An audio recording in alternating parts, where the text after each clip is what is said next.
Hi, this is Bob Sorrentino from Italian Roots and Genealogy, and I'm here today with Tilda Virgilio, and we're going to talk about how she got started with her research and her family. So welcome, Tilda. Thanks for being here. My pleasure. I always like to start these things by asking people, what got you started and how long have you been doing this? Well, because we came to America, I'm an immigrant myself, and when I came in 1954, we got on the boat, we come to Biancamano with only 2 suitcases, $200, 2 trunks, 2 kids, and my mother. That's it. So we left everything behind. When that happens, you kind of get attached to the memories. And as a result, I've hung on since I was 6 years old, which is when I arrived, to all the memories that I had to leave behind. So it kept me company, remembering everything that happened in Italy while I was adapting to whatever was going on here in the States. Oh, so I didn't realize that you immigrated to the U.S. yourself. Yes, Oh, yes. so I think you're the first person that I've Really? interviewed, other than some of my cousins Ah, that immigrated, and they came. Well, they went to Canada first, but probably got to America just around the same time as you did. really? 1954 on a ship, probably, because in those days, that's how it was. Well, they had to take a ship to. They went to Canada first because Right, they couldn't come directly in. right. And my uncle had come a few years earlier, and he was working on a mushroom farm near Toronto. Ah, oh, Uh, okay. but they were all, I think at the time, my youngest cousin was probably, I'm going to say, well, I bet he's probably just around your age. Yeah, I think he was probably born around 48 or 49, I was something born like that. 48, January 48. My brother was 2 years older than me, my brother Michael, and he's doing the genealogy part, which is very statistical, the data, the documents, the downloading of information from overseas. He's really into the tree. I'm more into the stories. Yeah, and that's cool. Um, so what brought your mom to come here? I mean, Well, my I'm mother assuming was there was family. no, my mother was born in the Bronx. Oh, And she went to Italy when she was 6 because my uncle, her brother, her older brother, had problems with his lungs. And at that time in the Bronx, it was pretty congested like it is today. My grandparents had a choice: go to California, where the weather was better for him, or back to Italy. So my grandmother took the 2 children, went to Italy. My grandfather stayed and was working at the subway system as a conductor.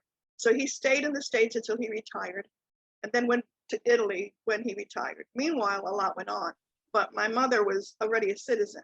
Even though during the war there was questions and she had to state her passport, she was a citizen. So she came to America on her own without anybody calling her in.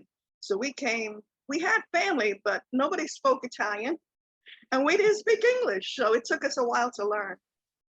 oh, that's a really interesting story. Yeah. That kind of come the reverse way. So now, what did your mom do when she got here? Well, when we How'd she came to work? America, because she couldn't speak any English, and we were trying, but it's a rough language to learn.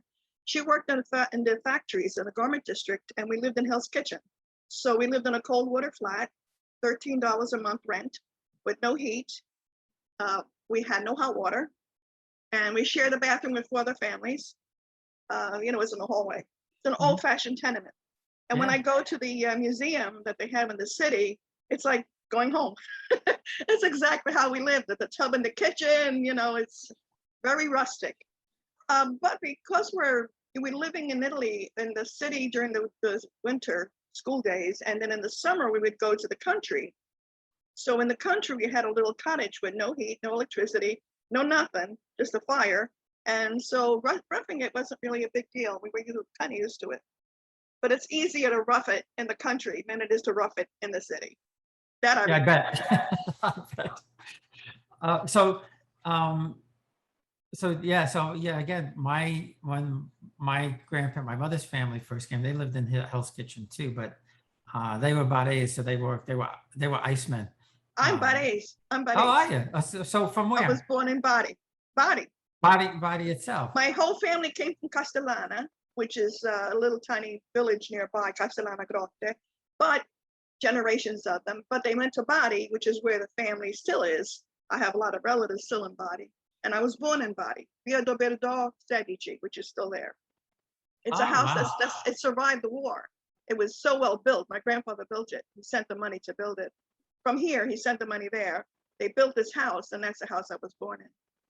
Oh, that's neat. So, yeah, my mom's family they're from Torito. Ah, well, And Pellegrino. We're Pellegrino and Virgilio. oh, I'm gonna have to check and see if we have any. Have any? I don't think Pellegrino. There may be a Virgilio floating around out there Virgilio is someplace. very common from Bitrito, which is in Puglia, but Virgilio is a common name, relatively common. Pellegrino is even more common in Castellana. The whole town is a Pellegrino town because we were there Oh, for yeah. hundreds of years. So, Uh, yeah. yeah, and they were there. I guess both my grandmother's, oh, my mother's family was there for a couple of decades, I guess. But originally, my grandfather's family was from Acquaviva dell'Infante. Oh, I know Acquaviva. Yes. I think I actually went there once when I was a kid. Really? Well, yes. Well, we came to the States because my father had tuberculosis from the war. He caught it in World War II. So my mother couldn't stay in Italy because she would have to live under the roof of his mother. And that wasn't going to happen. So she got tickets as best as she could. It took her years to get the visas to come to the States. And my father went in a sanatorium. So when we said goodbye in 1954, we never thought we'd see him again. Because in those days, tuberculosis, that was it. And it was highly Yeah. contagious. So you became a pariah in the town. And so rather than have to deal with that drama, we just left. So how much of Italy do you actually remember? A lot, a lot. A lot because it was a drastic change from the time I was 2. We moved from Bari to Foggia, and then I lived in Foggia. And then when my father had to go to the sanatorium, we became homeless. So I had to go we lived in a war shelter, in a bomb shelter, my brother and I. Then we went to Castellana. So we were all over the place that last year. So I remember all these changes, which embedded in my memory different experiences. And it was a drastic change. We'd sell all our furniture. I remember a lot. And I studied Italian in high school when I came to the States to keep the language. So I'm fluent in Italian and I translate as well. So I even write in Italian. I write in Italian poetry, and I do the math in Italian because I never unlearned it. So yeah. That's funny. So now you say you're mostly interested in this in the story. So what stories do you have that? Oh my goodness. I've been keeping a legacy project going for almost 2 years now, since I've been home. I grabbed all the photo albums and I started sorting through them. And as I did this, stories came back. So these stories that I'm saving are the story of the family when we came to America, the story of the family before we came to America, the story of my grandmother that I never met, my grandfather that I never met, and my father's parents I knew, and I have those stories. So all the memories and all the stories, because I was the keeper of the elderly. I took care of my mom, I took care of my dad, and they told me all these stories. Nobody was around, so I wrote them down. So now I have all these notes that I've taken that I'm going to transpose into actual stories. I've been doing it for almost 2 years now. So what did what did your grandparents do in Italy? What were were Well, they? my father's parents, the Virgilios, were tradesmen. They were they sold and purchased merchandise, import export kind of thing. My mother's father and mother, she was a seamstress, my grandmother Rosa, and my grandfather. Now, when he first went to America, he was about 10 years old, and he came to America with 4 other Italian boys, 2 of which were his brothers, but they all pretended to be family, so it would be easier to get a place, to come over, so they all came under the same name on the manifest. He came to America, I think he went to Boston, and he used to be the cook, to clean the bottle washer, because he was the youngest. And he was like a wife, and everybody else went to work and they did various things. He became a mason in trade and went cross country when he became a young man. He went from New York, from Chicago, Boston, New York, and then across the country working on the railroad. And then he became also as a mason, wherever he could get jobs. And then he went to the Alaska Gold Rush because that was the big deal in those days. And he wanted to buy land. Meanwhile, he went back to Italy every year and he fell in love with my grandmother, and she was 16. But he said, "You're going to marry me. I know you're engaged to this guy, but you're going to marry me."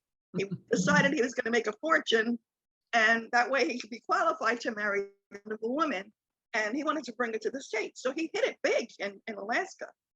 And he told his partner, "Okay, I'm going to go get my wife. We're going to buy a house, blah, blah, blah." He goes to Italy to get his wife. He gets married. He comes to the States with her, and his partner absconded with everything. So now my grandfather's left with his wife, newlywed, and no money. So that's an amazing story. But I think a lot of that went on with partners absconding. Whether it was Italians or other people. So they moved to New York. They moved to the Bronx, and that's where they settled in at Brownstone. And my grandmother worked in a factory as a seamstress, and he worked in the subways. And that's where he stayed, and that's where she stayed until my uncle and my mom were born. And then they went back to Italy. They just the way my mother had to split up the family, my grandmother had to do the same thing. So that's tough. Yeah, that's yeah. got to be hard. It's certainly not like today where you have telephones and Wi-Fi and all that No, kind but of they stuff. wrote a lot to each other. I wish they saved the letters, because that would have meant so much to me to have their letters.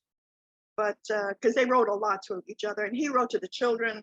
My grandfather, Giuseppe Pellegrino, was a tall man, very muscular. For an Italian guy, you look at the pictures. I sent a picture of him working in Washington State as a rail splitter. So there's a very old picture with a catapult on it. And that picture was from when he was working cross country. Yeah, that's a really great story. And you often think about what were in people's minds, when they decided to do these kinds of things, and to be that adventurous.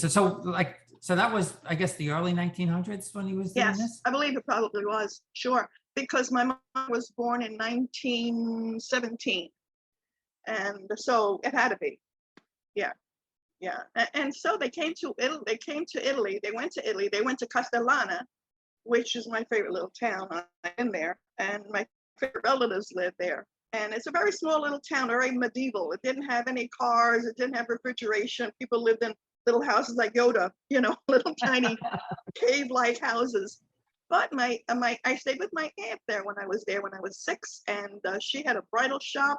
She was the town healer. She used to dispense some herbs and spices, and I just fell in love with the simplicity of her life, and it kept me going during the complicated years of being an immigrant, especially when I couldn't speak the language. Those first 2 or 3 years are really difficult. I bet they It were. was freezing cold. I wasn't used to the cold. I mean, Bari has coconut trees, and it's never cold. The winters you wear a sweater. Here we came and the snowdrifts were 8 feet high, no heat, no hot water. Oh my God, those first couple of winters, we slept with all our clothes on and everything we owned on the bed. Yeah. Yeah, and I have, my cousin, he interviewed my uncle before he passed away. He passed away, oh boy, probably 25 years now, I guess. But he interviewed him in Bari and had a tape recorded, Oh, and he never translated it. And when I got wind of it, I said, Joey, you have to translate this for the family, because my uncle sure. was born in 1906, I think, 1906 or 1909. 06, must have been 06, because my mother was born in 25 and he was a lot older. And it's just a fascinating history of life in Torito from, 1909 until he left in 1949, I think he left. And, through the war years and the bombings and what they ate and all of that kind of stuff. And he was lucky because when World War II broke out, he already had, I think, probably 3 children, and he had been in the Army before, so he didn't have to go into the Army. He had already served, yeah. Yeah. Yeah, my father was a captain. My father was a captain in the Italian Army. And they had gone to Albania, I believe. And my grandfather was in World War I, and he used to show me his bullet wound in his leg. He told me all about trench warfare and told me all the war stories, because I love my grandfather. My father's father, he was a sweetheart. And my father got tuberculosis because of the conditions of the war. However, the war stories, he said, were not typical war stories because they were there kind of isolated for a long, long time. They saw action, but he had a really good relationship with his crew. And he used to build a presepio. I don't know if you know what that is. No. Presepio. I sent you a picture of the most recent picture that I have of my father building the presepio. St. Francis of Assisi used to have a live nativity creche at Christmas. And in Italy, especially in the South, there's a tradition of every Christmas. We didn't have Christmas trees, but we built a presepio, which is the nativity scene of Christ's birth, but it's the whole town of Bethlehem. Mountains, waterfall, the whole bit. My father's, the tradition in our family is over 8, 9 generations. We have statues that have been handed down each generation to generation. So we built a presepio with statues that my great-great-grandfather used. And so we add to it because they don't last too long because they made of clay. But my brother now, my younger brother, Joseph, who was born in 1962, and my father came to America, he has the presepio and he's doing it with his son. So it carries on. I've also taken part of it and I make it for my daughters and my grandchildren. So the tradition that we have not been able to pass on of dinner at the table every Sunday, stories at the table every Sunday, but at Christmas, we get together and we make the presepio. It's a tradition and we keep it. So it's nice that it's the one thing we kept. Wow, that's, yeah, I never heard of that. Now, is that a, I'm gonna have to ask one of my cousins, is that a Barese thing, a Puglia thing? No, or it's an Italian thing. It's just an It's Italian thing. Yeah. All Italy does it. And what they do is every area does the presepio, which is a nativity creche. You can think of a railroad, you know, those railroad scenes where they put little tiny railroad. That's the idea, only it's with the town of Bethlehem at the time of Christ's birth. So we duplicate the unleavened bread, the oil bottles with the little tiny Hebrew writing. I mean, it's very historically accurate. And everybody does it different from the South. So my presepio looks Southern. The people from the North, they put snow, they do it their way. So every region, if you're in the city, they tend to make it more building structure-like. So everybody does it. It's a folk art, but it's become extremely refined. You know, I think I've seen something like that, but I didn't recognize it as the presepio, but I think I have seen photos. Yeah.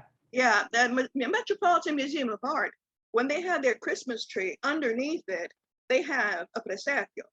It's freeform, but doesn't have a lot of construction, but it's basically the same idea. And St. Francis of Assisi did the first one. And my father, during World War II, during Christmas, knew that his men were missing being home. So he and a couple of his lieutenants would build it in a cave. They would have candles and they would reconstruct as best as they could. He had all the statues sent to him from my grandfather, and he built it. And at Christmas Eve, which is when you have the ceremony, he gave candles to all the soldiers, and they all went and did the procession, which is what you do. You sing this particular song, Tu scendi dalle stelle, and Christmas Eve begins Christmas. That's how Christmas is done in Italy, Christmas Eve. So he with his soldiers, and it's the same statues that we now use. So I've actually contributed this, and I have a whole write-up of military history. A friend of mine is a historian, and he wanted an accountability of this because it's important to him that he documents Italian soldiers in Italy during the war. So this story is part of his documentation. Right. So now, when, I mean, you know, obviously the Italian army was fighting for the Germans at some point, and then that stopped. So what happened, you know, when the Germans left? Well, there was more than one army. There was the Nationalist Army, and then there was those that were Mussolini followers, the black shirts. So my father was more with the Italian Nationalist Army. So when Hitler came down, of course, they were fighting against Hitler because Hitler came and took over everything. I mean, he lied to Mussolini, and by the time he came down to the South, we knew we had been rooked. And it was a while, and it was a pretty brutal battle. But fortunately, my father survived it, and a lot of his men did too, because they were up in the mountains. By the time it arrived in the mountains, the fighting was done. And then the Americans came, and when the Americans came, well, the troops came, and then the Americans came, it was over. So it was an interesting war, to say the least. And the Italians are not really fighters. So any opportunity to not engage was a good one. They all wanted to go home. That's what my Well, father used to say. well, and I think one of the amazing things about it is that hey, there were so many Italian Americans in the American army, that went to Italy, and some found families, some found brides, whatever. My uncle, he was blind in one eye, and when he took the eye test, they said switch. He read the eye chart with the same eye, and they told him Oh, he would never go overseas. But when they learned that he spoke fluent Italian, they sent him to North Africa to guard Italian prisoners. And so he said he used to eat with the Italian prisoners because they used to have spaghetti and sauce. they He ate said, and better than we were eating out of cans. Yeah, I used to be a home health aide, and I took care of a woman because I spoke Italian who was Sicilian, and she told me amazing stories about when they were in Africa, that her husband had been kidnapped, the whole family had been kidnapped and brought to Africa, and because he was an engineer. So she told me all sorts of wonderful stories that I wrote down. Wow, Yeah, that's amazing. Yeah, fascinating yeah. stories. Yeah, she had nobody to tell them to, so I just sat there and played Scopa with her and just wrote everything down. Yeah, yeah. I used to play Scopa with my grandmother, and I forgot how to play. I was trying to find it on the internet. I said, how could I have forgotten how to play this game? They have it Um, online. I yeah, looked I it up know. because I forgot how to do it. I was teaching my grandson with the cards how to play war. There's a game that you can play, visual game, because they're all very picturesque, the Neapolitan cards, Yeah. and the ones you play Scopa with. So there's a game that you can play, and he loved it because he was like 3 years old, and I showed him how to do races with the horses. And now he's teaching his brother and younger sister how to do the same game. I love it. I love it because you got to introduce them slowly to things. Yeah, yeah. But yeah, I used to love sitting there with my grandmother playing Scopa. There was Scopa, and there was another game too. I don't remember Briscola, the briscola. Yeah, yes. So we used to sit. She taught me how to play. I think she taught us all how to play. And you know, she spoke English, but very Yeah, rough English. yeah, Very, yeah. very, very tough English. But that's why my mother's family came to America, because my grandfather, he had served in the Libyan War in like 1911. And when World War I broke out, my grandmother, supposedly, this is what I heard, she said, you're not going to war again. You have a family now. And they came to America, but left my uncle with his grandparents. Oh, yeah, that happened a lot. And so when I think they had the intention of going back, but by the time my uncle came, he hadn't seen his parents in 35 years, So and he never didn't even met know them. Oh, no, and never met any of his brothers or sisters, wow. because they were Isn't that all they were all something? American. Yeah. Yeah. And so all my cousins, from my Uncle John, were all born in Italy. Well, my brother Joe, the younger one, was born in America because in 60, my father came. He had what they called, he was an experiment. They did surgery on him from the back. They opened up his back and took out the lung that had tuberculosis in it and calcified the other piece. So he lived another till he was like 82 with a calcified quarter of a lung, and that's all he had. And he worked in import export. My brother was born when he was 50. He buried every doctor that told him he was going to die. That's too They funny. told him you have only so much to live. And he says, yeah. So what was that? Because I have the description of my great grandparents' house that became my uncle's house. But what was the house like in Italy? Well, the house in Bari, the one my grandfather had built, he, again, American reputation of having a lot of money. So all the workmen who were dying to get jobs would say to him, okay, send us such and such, send us such and such. It was an apartment building, 8 floors. 4 floors my mother owned, 4 floors my uncle owned. It was a big building, one of the tallest buildings in Bari.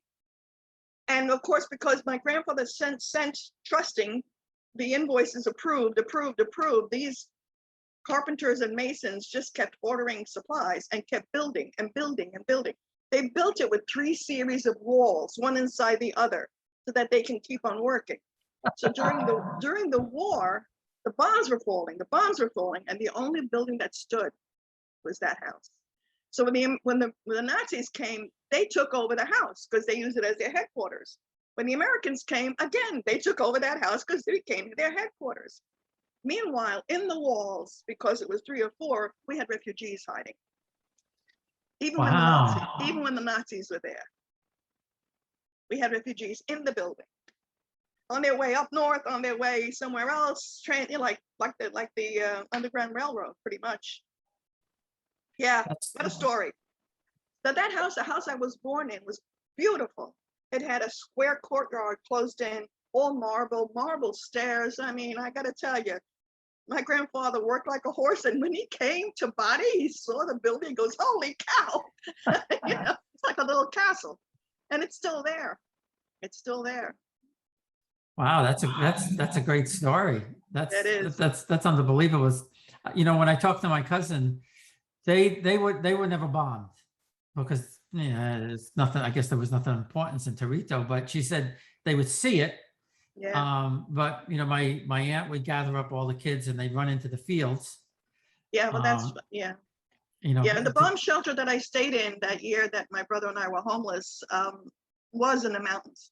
It was definitely in the mountains, and it was a place that people had gone to. You could see there were wooden cots and stuff left behind from when people used to go and went to the mountains. Supplies, water.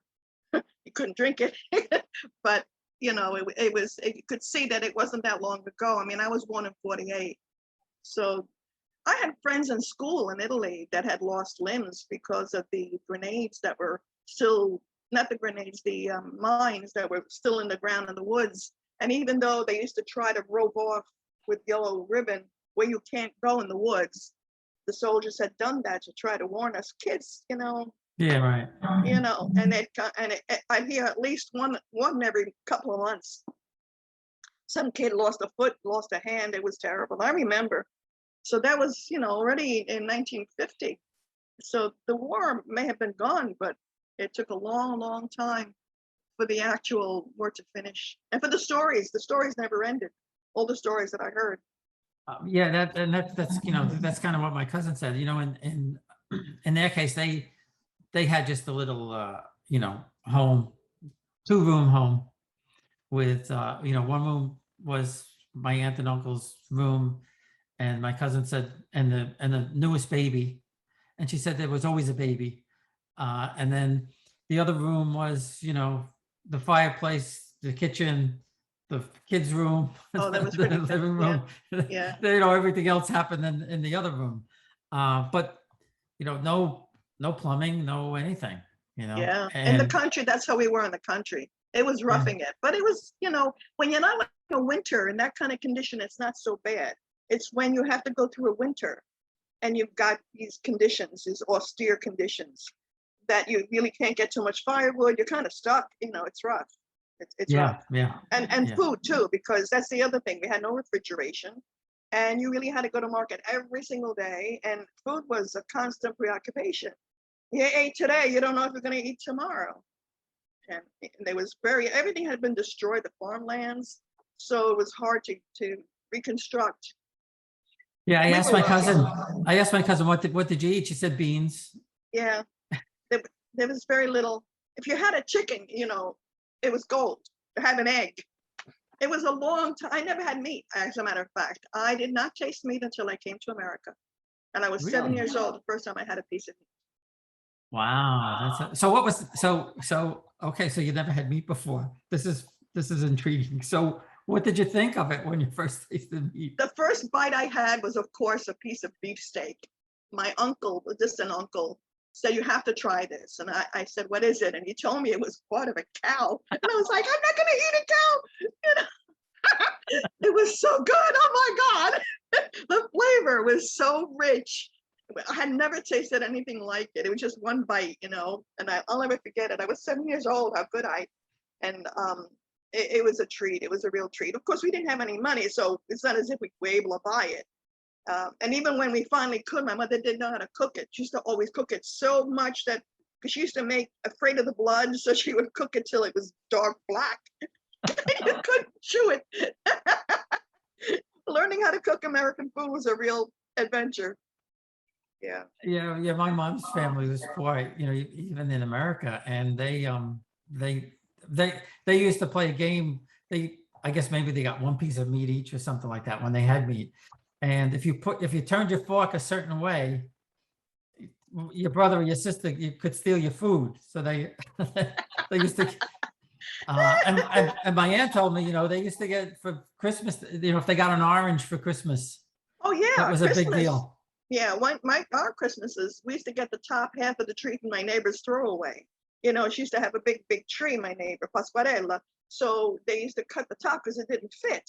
And we get the top, and that was our tree. Of course, we had no decorations, so we used to make foil, gum wrappers, whatever we could find. We used to decorate the tree with that. Oh, And wow. egg, when we found eggshells in the garbage, we would decorate the egg and hang it up on the tree. Our tree was somebody else's garbage, but it was a tree. We didn't have trees in Italy. That wasn't the ceremony. The big thing for us was the presepio. We could just put the crush, Jesus, Mary, Joseph, and the cow and the donkey. That's it. That was all we could do. So we missed that. And when my Well, father came to America, he brought everything with him. So my aunt growing up, my aunt used to have a tree, and her presepio was the manger, and there'd be maybe 2 Josephs, 3 Marys, all kinds of different animals, and usually some guy skiing through the middle of everything. the extended family. Well, I saw the villages. People used to build these snow villages with cotton and snow.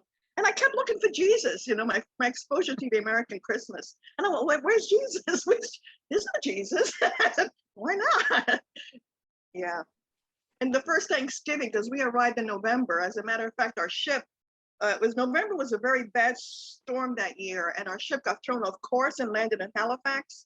We had 2 dead bodies on board because our cabin was 45 people altogether, and people died, and they didn't tell anybody because they were afraid they'd send us back. So they kept quiet, and these 2 people had heart attacks. So we had 2 corpses in the ship with us. We couldn't open up the portals because it was November and we were below water, right above the engine room. And everybody was seasick, everybody. So my brother and I were the only 2 kids that were adventurous enough to go steal bread from the upper deck. I used to steal bread from the upper deck because there was no food down there. Everybody was sick. I'll never forget the voyage over. I mean, it was really rough, really, really rough. We wound up in Canada, and then we wound up coming from Halifax, where they took the 2 bodies, and then we came to New York, and it took forever to let us process. It was in the pier. We didn't go to Ellis Island because they stopped doing Ellis Island for people, a while back.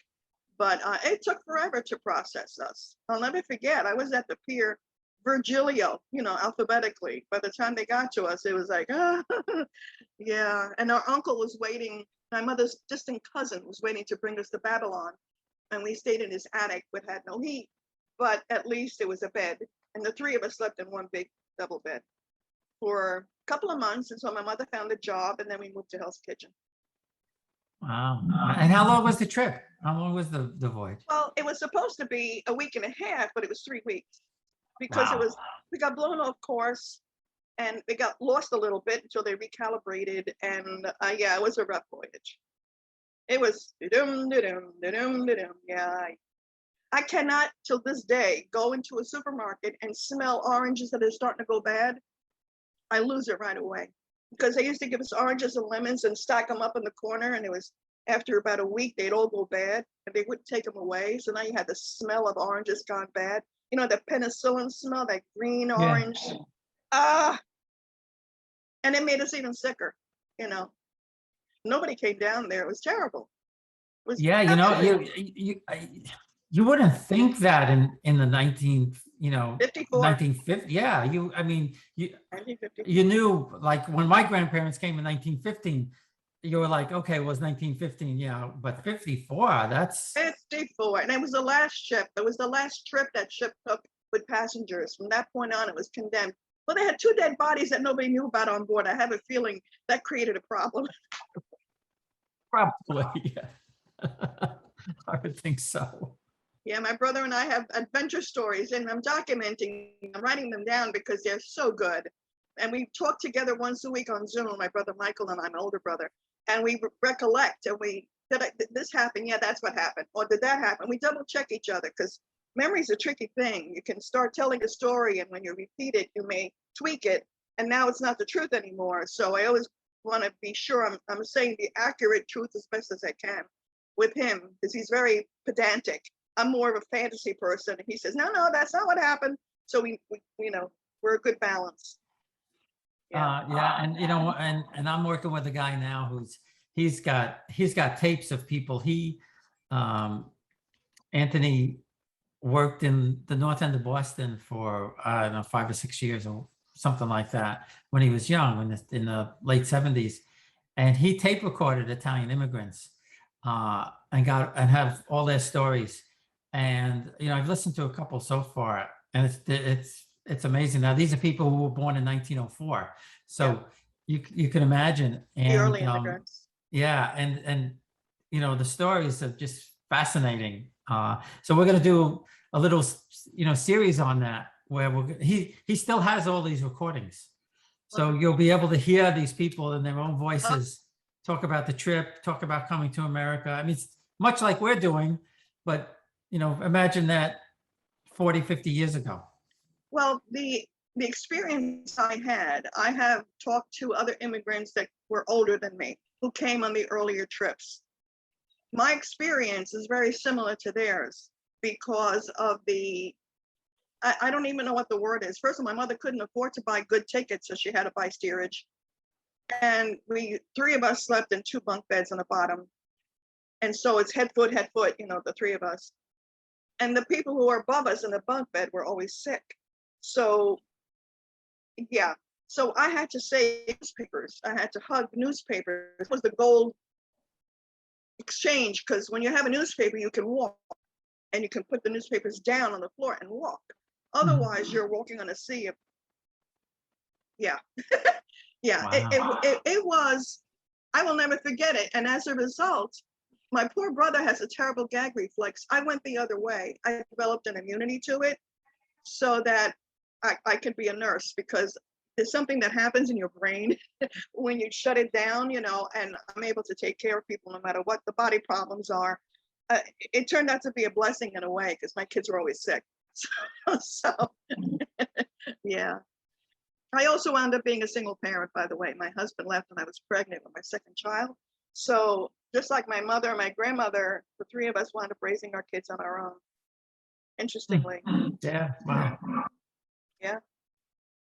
Well, this has been certainly a lot of fun and fascinating stories. I love them all. And if your brother wants to talk about facts and figures, he may want to. I told him, I said, he wasn't ready to do it now, but he wanted me to have the experience first. And if the water's right, he'll jump in. So I'll let him know.